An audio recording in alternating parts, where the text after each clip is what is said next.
I can start. Okay.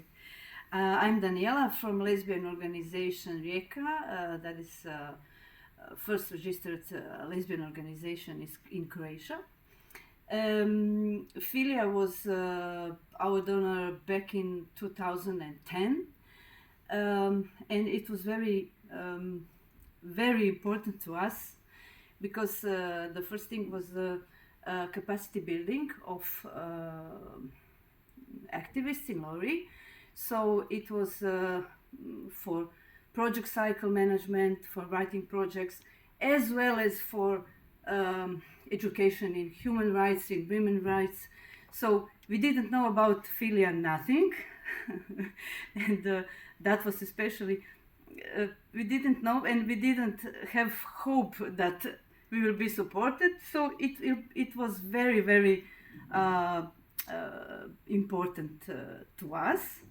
Then also we want to thank Filia also that it was a long-term cooperation. That is especially important because, you know, we struggled for all these years with funds and being supported by donors, especially for lesbian rights, for women's rights. So, and especially for things that matter to us, that is, for example, working with schools, working with students, working with teachers. And back then it was very hard for us to find resources, to find funds for working on that issues.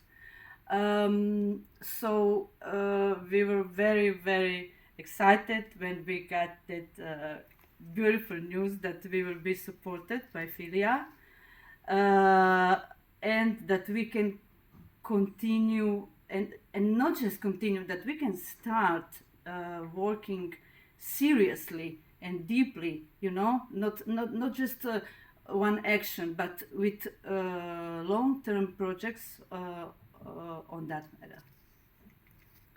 Cool. Good podcast.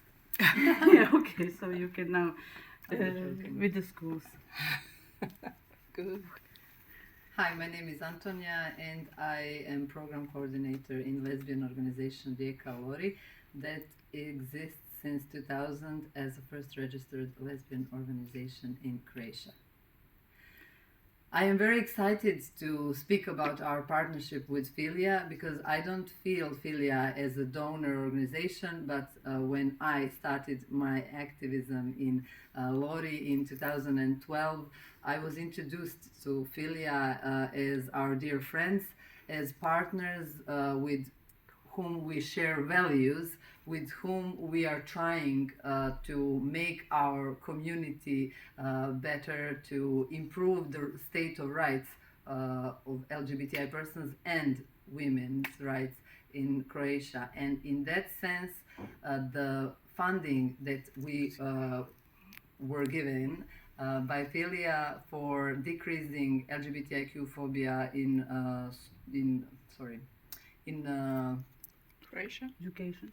In educational system in Croatia was very important for us because those were pioneering steps in that field, and due to that small wind in our backs, we now have one of our pillar programs that works on that topic, decreasing LGBTIQ plus phobia in educational system.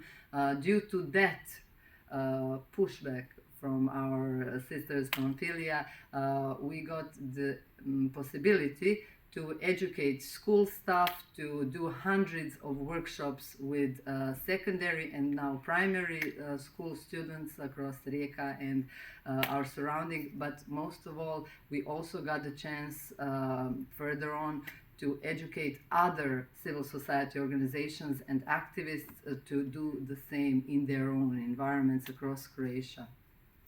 Cool. Izabela.